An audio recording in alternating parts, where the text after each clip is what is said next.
Jenazah petani yang menjadi korban diterkam buaya di Kabupaten Buton, Sulawesi Tenggara beberapa hari lalu telah ditemukan setelah dilakukan pencarian di Sungai Malauge. Korban ditemukan setelah warga bersama tim SAR melakukan pencarian. Korban tewas diterkam buaya saat mengambil air di Sungai Malauge, Desa Ambuau, Kabupaten Buton. Menurut istri korban, setelah diterkam korban tenggelam ke dalam sungai.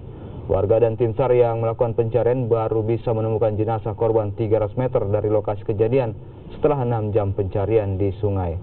Jenazah korban mengapung di atas perairan sungai. Kejadian buaya menerkam manusia di sungai ini merupakan yang keempat kalinya. 3 korban meninggal dunia sementara 1 korban berhasil selamat namun menderita luka sobek di sejumlah bagian tubuh.